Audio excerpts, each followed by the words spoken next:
क्या महिलाओं को रिजर्वेशन प्रोवाइड करने के लिए जो रिसेंटली कैबिनेट ने अप्रूव किया है अमेंडमेंट और change to the women reservation bill, वो सिर्फ एक पॉलिटिकल गिमिक है, एक पॉलिटिकल स्टंट है, या सच में उससे विमेन की एम्पावरमेंट होगी? आज इस मुद्दे पे चर्चा करेंगे। मेरा नाम है आयुष रैना और मैं आपके सामने सबसे इंपॉर्टेंट इवेंट्स को लेके आता हूं। आज मैं बात करूंगा विमेन रिजर्वेशन बिल के बारे में, और अप्रैल 16 से लेकर 18 के बीच में पार्लियामेंट के अंदर जो एक स्पेशल सिटिंग ऑर्गेनाइज करवाई जाएगी या सीरीज ऑफ सिटिंग्स ऑर्गेनाइज करवाई जाएगी, उसके बारे में बात करूंगा। ऐसा क्यों हो रहा है कि विमेन रिजर्वेशन बिल को लेकर ऑपोजिशन खुद आपस में कंफ्यूज्ड है कि किस तरीके की मैसेजिंग करनी है, किस तरीके, क्या सरकार का समर्थन करना है, इस मामले में सपोर्ट करना है या उनको अपोज करना है, क्योंकि दोनों तरफ आगे कुआं पीछे खाई टाइप की सिनेरियो इनके लिए बनी हुई है। वहीं दूसरी तरफ प्राइम मिनिस्टर ने यह साफ तौर पे कह दिया है कि अब वक्त आ गया है कि 2029 के लोकसभा इलेक्शन से ही विमेन को 1/3 सीट रिजर्व करके दे दी जाए, और उसके लिए आगे जो भी कानूनी कार्रवाई करनी होगी वो करने के लिए सरकार तैयार है। तो हम ये समझने की कोशिश करेंगे कि 2023 में जो कानूनी कार्रवाई हुई थी वो सफिशिएंट क्यों नहीं है 2029 के लिए। So I will try to trace the history also of whether women reservation was ever discussed earlier, or is it the first time कि महिलाओं को सीटें लोकसभा में और विधानसभा के अंदर आरक्षित करके रिजर्व करके मिलने वाली हैं। We'll try to look at all the factors. साल 2023 में सरकार ने कॉन्स्टिट्यूशन को अमेंड करते हुए सितंबर के महीने में एक अमेंडमेंट एक्ट लाया जिसका नाम था नारी शक्ति वंदन अधिनियम। और इस नारी शक्ति वंदन अधिनियम के अंदर लोकसभा और सभी स्टेट्स की लेजिस्लेटिव असेंबलीज, इनके अलावा दिल्ली और पुडुचेरी की लेजिस्लेटिव असेंबलीज में 1/3 seats, 1/3 seats, that is 33.33% seats women के लिए रिजर्व करके रखी जाएंगी, ऐसा बोला। इसका मतलब 1/3 विमेन एश्योर्ड होगा कि 1/3 number of members will be women. अब उससे ज्यादा भी हो सकती है क्योंकि जो बाकी की सीट होंगी 2/3, उस पे मेन और विमेन दोनों लड़ेंगे, है ना। अब इस particular passage of constitutional amendment में यह बोला गया कि this amendment will be applicable after the next delimitation exercise. अब आप पूछोगे सर डीलिमिटेशन क्या होता है, तो मैं बताऊंगा कि लोकसभा के अंदर जब सीटों को पॉपुलेशन के हिसाब से ऑर्गेनाइज किया जाता है तो उस प्रोसेस को डीलिमिटेशन कहते हैं। हमारा संविधान कहता है कि जब भी सेंसस होगा यानी पॉपुलेशन की गिनती होगी तो उसके बाद आपको डीलिमिटेशन एक्सरसाइज कंडक्ट करवानी है। इसके लिए आप पार्लियामेंट के कानून के द्वारा एक डीलिमिटेशन कमीशन बनवाओगे। 1951 के सेंसस के बाद 1952 में डीलिमिटेशन हुआ, 61 के सेंसस के बाद 62 में डीलिमिटेशन हुआ, 71 के सेंसस के बाद 72 में डीलिमिटेशन हुआ। लेकिन 72 के डीलिमिटेशन के बाद बहुत सारे राज्य या स्टेट्स हमारे देश में ऐसे थे जिनको यह लगा कि जैसे जैसे हमारी पॉपुलेशन दूसरे स्टेट्स के पॉपुलेशन के कंपैरिजन में या तो स्टैग्नेंट रह रही है या बहुत ज्यादा नहीं बढ़ रही है, तो हमारी सीट्स का प्रोपोर्शन लोकसभा में कम होता चला जाएगा। यह कंसर्न रेज किया गया और इस कंसर्न को ध्यान में रखते हुए 1976 के अंदर कॉन्स्टिट्यूशन में फ्रीज लगा दिया गया। फ्रीज का मतलब है there was not suppose to be any change in the number of seats in the Lok Sabha. तो total number of seats Lok Sabha की ये नहीं बदलने वाली थी, और हर स्टेट को स्टेट वाइज जो सीट्स एलोकेट होती है वो नहीं बदलने वाली थी। इसका मतलब अगर उत्तर प्रदेश के पास 80 सीट्स लोकसभा में 1972 के डिलिमिटेशन के बाद थी, तो अगले 25 साल तक वो 80 ही रहेंगी, कंफर्म्ड है। फिर उसके बाद साल 2001 में 84th कॉन्स्टिट्यूशनल अमेंडमेंट आता है और वो कहता है कि let us extend this for another 25 years. इसका मतलब साल 2026 तक ये जो हमने रोक लगाई है, फ्रीज लगाई है, उसको हम एक्सटेंड कर देते हैं। और इस फ्रीज के एक्सटेंड होने की अवधि या ड्यूरेशन 2026 में खत्म हो जाती है। इसका मतलब है कि अब नई डीलिमिटेशन एक्सरसाइज होने वाली है। ध्यान रखिएगा कि सेंसस तो कंडक्ट हो रहा है हर 10 साल बाद, लेकिन डीलिमिटेशन अब हर 10 साल बाद नहीं हो रहा था। 2001 के अंदर जो डीलिमिटेशन हुआ that was the 4th delimitation exercise, and उस डीलिमिटेशन में हर स्टेट को जितनी सीटें मिलेगी लोकसभा में, यह बदला नहीं गया। दिस वाज नॉट चेंज्ड, क्योंकि उसको तो 25 साल के लिए फ्रीज कर दिया गया था। तो बदला क्या? बदला यह कि अगर आपने किसी कंस्टिट्यूएंसी की बाउंड्रीज चेंज करनी है, उसका नाम चेंज करना है, तो आप वो सब कर सकते हो, ठीक है। बट आप नंबर ऑफ सीट्स बढ़ा या घटा नहीं सकते हो किसी स्टेट की, और ना टोटल स्ट्रेंथ ऑफ लोकसभा आप चेंज कर सकते हो। खैर, अब 2026 आता है। इससे 3 साल पहले 2023 में यह कॉन्स्टिट्यूशन अमेंडमेंट आता है, और यह कहा जाता है कि महिलाओं की सीट तभी रिजर्व होगी जब नेक्स्ट डीलिमिटेशन कंडक्ट किया जाएगा। लेकिन प्रॉब्लमैटिक बात यहां पे यह है कि यह जो मूव था, यह 2024 के इलेक्शन से पहले, जस्ट पहले लिया गया था। 2024 के जो लोकसभा इलेक्शंस थे, उसमें भारतीय जनता पार्टी सरकार बना पाती है, लेकिन अपनी जो अपने दम पे मेजॉरिटी थी वो कंटिन्यू नहीं रख पाती। इसका मतलब अब कॉन्स्टिट्यूशन अमेंड करना उनके लिए थोड़ा सा टफ हो गया है, क्योंकि कॉन्स्टिट्यूशन चेंज करने के लिए आपको सिंपल नहीं, स्पेशल मेजॉरिटी चाहिए होती है दोनों हाउसेज में। अब इसके बाद 2026 में ये जो 2023 में चेंज हुआ था, उसमें एक प्रॉब्लम ये था कि आप नेक्स्ट डीलिमिटेशन का इंतजार करोगे। नेक्स्ट डीलिमिटेशन कब होगा? नेक्स्ट सेंसस के बाद। और नेक्स्ट सेंसस कब होगा? अभी स्टार्ट हुआ है 1 अप्रैल से। तो 1 अप्रैल से स्टार्ट हुई एक्सरसाइज जो अगले साल 2027 तक चलेगी, वो तो सेंसस की प्रोसेस है जिसमें पॉपुलेशन की गिनती होगी। उस पॉपुलेशन की गिनती के हिसाब से दोबारा से सीटों को डीलिमिट किया जाए, उसके लिए डीलिमिटेशन कमीशन बनाया जाए, और फिर उसके बाद से महिलाओं को रिजर्वेशन मिलना शुरू हो। अगर इस टाइमलाइन को देखोगे तो 2029 से पहले तो यह नहीं होने वाला, सरकार ये रियलाइज कर चुकी है। और 2029 is the time when Lok Sabha election is going to be held. इसका मतलब अगले लोकसभा इलेक्शन में भी आप सीटें रिजर्व करके नहीं दे पाओगे महिलाओं को, जिसका वजह से सरकार को लगता है कि we should advance the process. इसीलिए ऐसा अखबारों में खबर है, अभी तक ऑफिशियल कम्युनिकेशन सरकार की तरफ से नहीं आया है, लेकिन अखबारों में खबर है कि एक ड्राफ्ट प्रपोजल कैबिनेट में डिस्कस किया गया, और यह कहा गया कि अब महिलाओं के लिए जो सीट्स रिजर्वेशन शुरू होगा, वो अगली डिलिमिटेशन से नहीं, बल्कि 2011 के जो सेंसस है उस पॉपुलेशन के हिसाब से कर दिया जाएगा। सो प्रपोजल है, अभी ये पुख्ता हमारे सामने लॉ बनके या बिल बनके नहीं आया है, लेकिन प्रपोजल यह है कि लोकसभा की डीलिमिटेशन कर दी जाएगी 2011 सेंसस के हिसाब से, क्योंकि फ्रीज खत्म हो गया, 2026 में फ्रीज खत्म हो गया। नए सेंसस की वेट नहीं करेंगे, 2011 सेंसस के हिसाब से जो सीटें हैं वो बांट देंगे, और टोटल नंबर ऑफ सीट जो है लोकसभा की 543 से बढ़ के 816 हो जाएंगी। ठीक है, ऐसा न्यूज में आ रहा है, लेकिन अभी तक सरकार की तरफ से यह स्ट्रेटजी अप्लाई होगी ऐसा बोला नहीं गया, ऑफिशियली नहीं बोला गया। अगर आप देखोगे इतिहास में काफी समय से विमेन रिजर्वेशन के बारे में बात चलती आई है। 1930s में महिलाएं जो फ्रीडम स्ट्रगल में पार्टिसिपेट करती थी, नेशनल मूवमेंट में पार्टिसिपेट करती थी, उनका यह मानना था कि महिलाओं को रिजर्वेशन नहीं देनी चाहिए।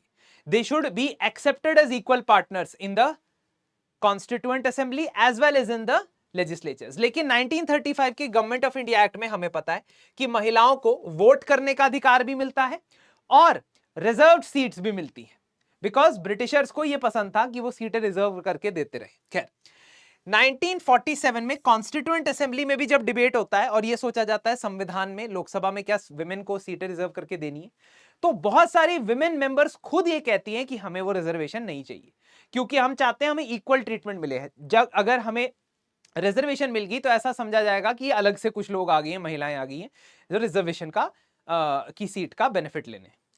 और इसके साथ साथ कुछ जेंडर स्टीरियोटाइप्स भी महिलाओं के साथ अटैच थे, जो कॉन्स्टिट्यूएंट असेंबली में एट लेंथ डिस्कस नहीं हुए, लेकिन रीजनिंग के अंदर देखे जाते हैं। जैसे कि महिलाएं अपने ज्यादातर फैसले दिल से लेती हैं, दिमाग से नहीं। ऐसी चीजें वहां पे भी डिस्कस हुई है ना, कॉन्स्टिट्यूएंट असेंबली में भी। अगर यकीन नहीं आता तो डिबेट्स जाके देख लेना, पढ़ लेना। खैर, फिर उसके बाद लेकिन कोशिश की गई कि महिलाओं को इक्वल माना जाए, इक्वल माना जाए, लेकिन जब मैदान पे आई बात तब महिलाओं को इक्वालिटी नहीं मिली। 4%, 5%, इससे ज्यादा विमेन मेंबर्स ऑफ पार्लियामेंट देखे ही नहीं गए अगले 20-30 साल तक। इसकी वजह से सरकार जो कमीशन बनाता है 1974 में, जिसका एक रिपोर्ट आती है टुवर्ड्स इक्वालिटी, जो कहती है कि सिर्फ पॉलिटिकली नहीं बल्कि सोशल इकोनॉमिक स्फीयर में भी महिलाएं बहुत पीछे हैं। इसलिए हमें उनके फेवर में एक्शन लेना पड़ेगा, अदरवाइज हम अज्यूम करके बैठे रहेंगे कि इक्वालिटी है जी, इक्वालिटी है, लेकिन सच में इक्वालिटी नहीं होगी।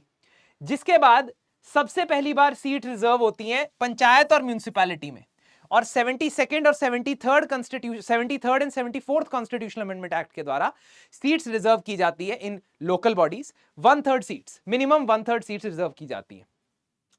और फाइनली आप देखते हो 2023 में ये नारी शक्ति वंदन अधिनियम है। लेकिन इनके बीच में देयर वर मेनी अटेम्प्ट्स। 1989 में राजीव गांधी जब प्रधानमंत्री थे तब भी कोशिश की गई, 1992 में जब पीवी नरसिम्हा राव प्रधानमंत्री थे तब भी कोशिश की गई, पर तब तो बिल भी इंट्रोड्यूस नहीं हुआ था। फिर 1996 में, 1999 में, 1998 में, 2002 में, 2006 में, इन सभी सालों में कोशिश की गई कि विमेन रिजर्वेशन बिल इंट्रोड्यूस किया जाए, पास किया जाए, लेकिन वो पास नहीं हो पा रहा था, जिसकी वजह से फाइनली 2023 वाला जो बिल है ये लैंडमार्क मोमेंट माना जाता है। लेकिन क्या महिलाओं को रिजर्वेशन देने से महिलाएं सच में एम्पावर हो जाती हैं? अच्छा, क्या नीड है हमारे महिलाओं की रिजर्वेशन की? आप देखो कि प्रेजेंटली 14.5 लाख महिलाएं जो हैं वो रिप्रेजेंटेटिव्स की तरह काम करती हैं लोकल बॉडीज में, which on the face of it looks very important aspect of local government.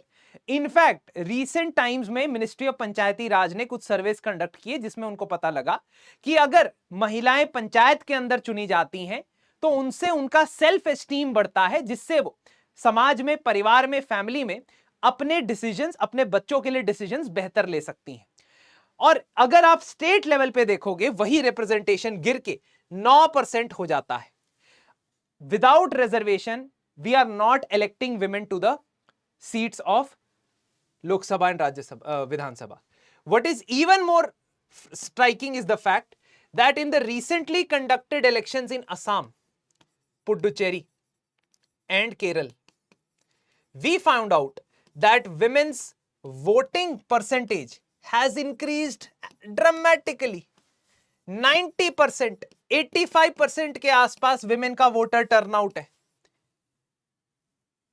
क्या सरकार को यह लगता है कि इस वोटर टर्नआउट को देखते हुए नेक्स्ट जनरेशन ऑफ वोटर्स में विमेन डोमिनेट करने वाली है मेन को, और इसलिए वो ये मूव लेके आ रही हैं?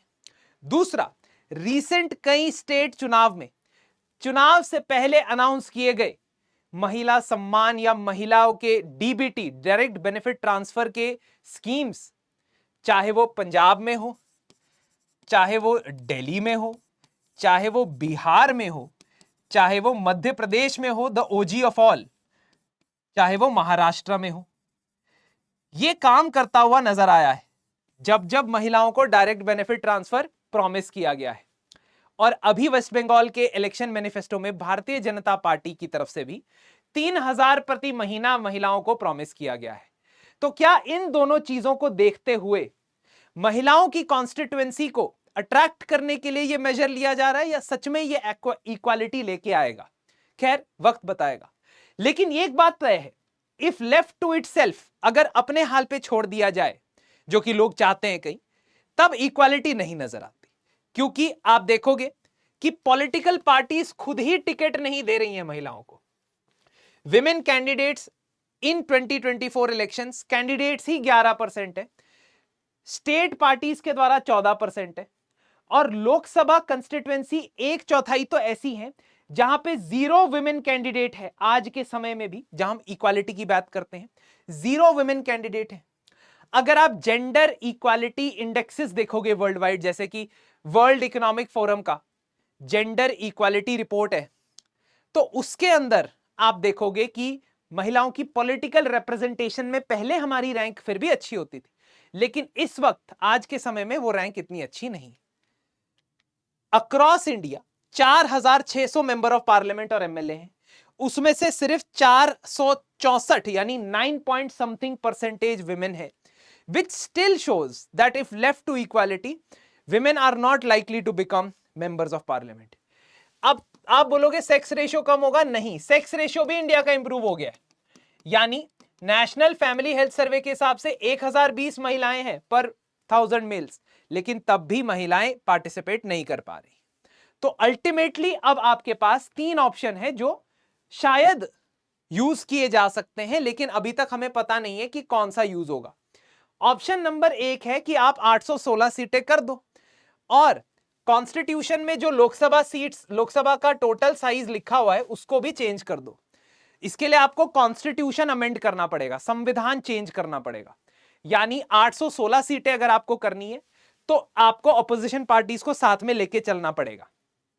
नॉर्दर्न स्टेट्स 113 एडिशनल सीट्स ले जाएंगे और सदर्न स्टेट्स को 66 एडिशनल सीट्स मिलेगी। इस हिसाब से अगर ऐसा होता है तो आप ये समझे कि एक तो नॉर्दर्न स्टेट्स का दबदबा बढ़ जाएगा जबकि प्रपोर्शन सिमिलर रहेगा। ठीक है, you take 2011 census population data, तो प्रपोर्शन सिमिलर रहेगा लेकिन नंबर ऑफ सीट्स काफी ज्यादा नॉर्थ वाले स्टेट्स की बढ़ जाएगी। तो मध्य प्रदेश, उत्तर प्रदेश, बिहार, इनकी सीटें बहुत ज्यादा बढ़ जाएंगी। इसके अलावा हर एमपी की सैलरी और उसके खर्चे के हिसाब से 550 करोड़ रुपए का खर्चा भी सरकार के ऊपर बढ़ेगा। और एमएलएस का जो नंबर है, अगर आप असेंबलीज का नंबर भी बढ़ाओगे तो वो भी बढ़ सकता है और 6200 हो जाएगा, जिससे स्टेट्स का खुद का खर्चा जो ऑलरेडी बहुत ज्यादा है, कई स्टेट ऐसे हैं जो लोन पे लोन लिए जा रहे हैं, उनके खर्चे और ज्यादा बढ़ जाएंगे। तो इस वजह से ये वाला जो कंसर्न है ये रेज किया जा रहा है, साउथ के कुछ स्टेट्स ने काफी समय से रेज किया।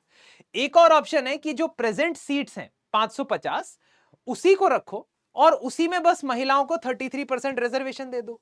यानी जो आपने 106th अमेंडमेंट में ये लिखा था, 106th अमेंडमेंट में ये लिखा था कि अगली डिलिमिटेशन के बाद ये एक्सरसाइज होगी, वो मत करो, है ना। और जो एग्जिस्टिंग सीटें उसमें डायरेक्टली 1/3 सीट्स महिलाओं के लिए रिजर्व कर दो। इसके अलावा आप एक और तरीका सोच सकते हो, आप सोच सकते हो कि आप टोटल नंबर ऑफ सीट्स को सिर्फ पॉपुलेशन इंक्रीज के प्रोपोर्शन में बढ़ाओ।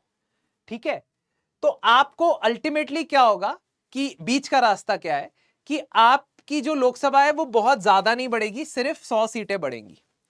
ठीक है, जिससे साउथ और नॉर्थ के स्टेट्स में जो सीट्स का गैप है वो बहुत ज्यादा चेंज नहीं होगा।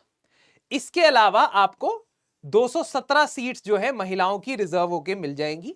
अभी वाले में 142 सीट्स रिजर्व होके मिलेंगी अगर 550 में से 1/3 करते हो। अगर 600 में से 1/3 करते हो तो 217 सीट मिल जाएंगी। ठीक है, 650 में से। इससे क्या होगा, इससे बीच का रास्ता भी निकल सकता है, but this is just a possible outcomes. ठीक है, मैं अपने सोर्सेज बता दूंगा कि कहां कहां से मैंने रिसर्च की है in the comment section, description. तो जो भी ऑप्शन चूज किया जाए उसमें यह देखना जरूरी है कि एक्चुअल एम्पावरमेंट किस हद तक महिलाओं की हो रही। जो हमने बीच का रास्ता अपनाया है उसमें थोड़ा बहुत खर्चा भी बढ़ेगा। ठीक है, कुछ हद तक कंसेंसस बनने के चांसेस भी हैं। लेकिन अगर आप 816 सीटें कर देते हो लोकसभा की, तो उससे एक तो खर्चा भी बढ़ेगा पब्लिक एक्सचेकर का, और साउथ के स्टेट्स को ऐसा लग सकता है कि भले ही 2011 के पॉपुलेशन को मापदंड लिया जा रहा है, लेकिन परसेंटेज ऑफ सीट्स जो है हमारी कुछ ज्यादा ही कम हो गई है as compare to the northern states. तो इसी वजह से हमें ध्यान में रखना होगा कि कोई भी कदम एक्चुअल एम्पावरमेंट की तरफ डील करना चाहिए। हमारे प्रीलिम्स 2026 के लिए rapid revision live classes start हो चुकी हैं, वेबसाइट पे जरूर विजिट कीजिए। और करंट अफेयर्स को अच्छे से कवर करना चाहते हो यूपीएससी के लिए, प्रीलिम्स 2026 के लिए, तो एपिक कोर्स अवेलेबल है। सारे साल 1.5 साल के करंट अफेयर्स को कंसाइज, प्रिसाइज और एडिक्वेट जितने आपको चाहिए, ओवरबर्डनिंग नहीं, जितना आपको चाहिए उतना current affair exam oriented perspective से पढ़ाया जाता है। धन्यवाद।